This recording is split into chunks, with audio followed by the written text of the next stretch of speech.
Hello friends, welcome back to my channel. मैं हूं साजिदा नफीस और आप देख रहे हैं गॉड इज़ ग्रेट चैनल। खुदावंद के ज़िंदा जलाली और बाबरकत नाम में आपको मेरा दिली सलाम।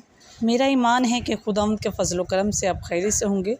सो आज की वीडियो में हम सीखेंगे एक मसीही फैमिली की सच्ची कहानी।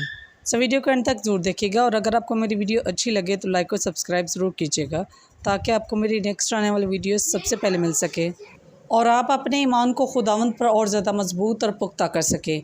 सो चलिए चलकर शुरू करते हैं अपनी वीडियो को और सीखते हैं मसीही फैमिली की सच्ची कहानी में से हमें क्या दर्स मिलता है। एक दफ़ा क्रिसमस के मौके पर एक पादरी साहब एक फैमिली के घर गए। घर वाले बहुत खुश थे। पादरी साहब के घर आने पर औरत जल्दी से पानी लेकर आती है और फिर खाने का इंतज़ाम करने लगती है। फिर आदमी भी औरत की मदद करने के लिए कमरे से बाहर चला जाता है। वो खुशी खुशी खाना पकाते हैं और पादरी साहब को खिलाते हैं।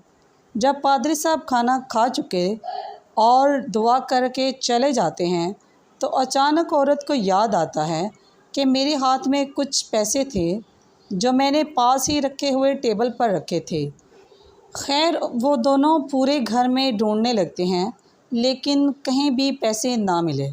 फिर वो आदमी कहता है कि अगर तुमने कमरे में रखे थे तो मैं भी यहाँ से उठकर चला गया था, तो कहीं ऐसा तो नहीं कि वो पैसे पादरी साहब ने ले लिए हों और हमें बताना मुनासिब नहीं समझा।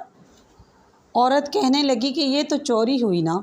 अगर पादरी साहब को पैसों की ज़रूरत थी तो वो भला हमसे मांग लेते, ऐसे चोरी करने की क्या ज़रूरत थी।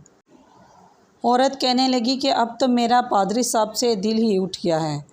खैर, वक्त गुज़रता गया और पैसों का कहीं कुछ पता ना चला। दोबारा क्रिसमस के मौका पर सब लोग बहुत खुश थे और सब घरानों ने पादरी साहब की अलग अलग दावत की। वो आदमी फिर से अपनी बीवी को कहने लगा कि हमें भी पादरी साहब की दावत करनी चाहिए। लेकिन औरत के दिल में वही ख्याल था कि पादरी साहब ने ऐसा हमारे साथ क्यों किया, उन्होंने चोरी क्यों की, और अगर उन्होंने पैसे लिए ही थे तो अब तक उन्होंने हमें वापस क्यों नहीं किए। लेकिन फिर उस फैमिली ने पादरी साहब को दोबारा बुलाने का सोचा और उनकी दावत की। पादरी साहब घर आए तो उनको पहले की तरह अच्छे से वेलकम कहकर खाना खिलाया गया और खुशी खुशी दिन गुजर गया। पादरी साहब ने इजाज़त लेनी चाहिए तो आदमी कहने लगा कि पादरी साहब, मैं आपसे एक बात करना चाहता हूँ। उन्होंने कहा, जी ज़रूर। आदमी ने कहा, पादरी साहब, पिछली दफ़ा जब आप आए थे तो शायद आपको याद होगा कि टेबल पर मेरी बीवी ने कुछ रुपए रखे थे जो शायद आपने लिए थे।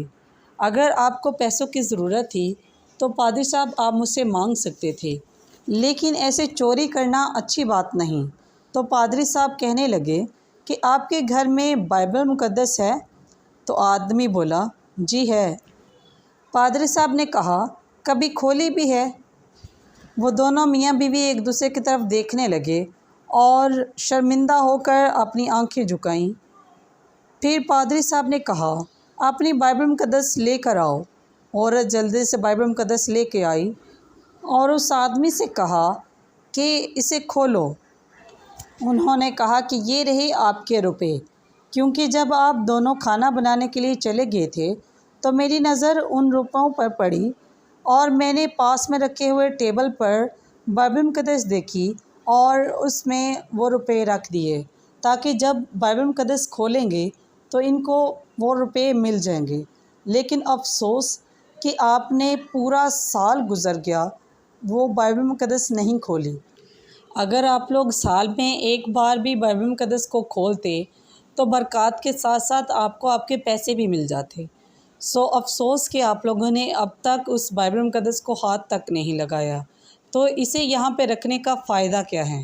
सो पादरी साहब के सामने वो औरत और मर्द दोनों शर्मिंदा हुए और पादरी साहब ने कहा कि अगर आपके पास औलाद जैसी नेमत नहीं है तो सिर्फ़ और सिर्फ इस वजह से नहीं है कि आप खुदा को अपनी ज़िंदगी में वक़्त नहीं देते हैं।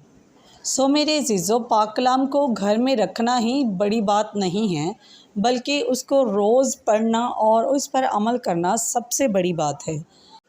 میرے عزیزو، خداوند ہمیں اس کہانی کے وسیلہ سے بہت سی برکات سے نوازے اور ہمیں یہ توفیق، عقل، دانائی، فہم اور حکمت عنایت کرے کہ ہم پاک کلام کو صرف اور صرف گھر میں رکھنے کی چیز نہ سمجھیں بلکہ اس سے فائدہ بھی حاصل کریں۔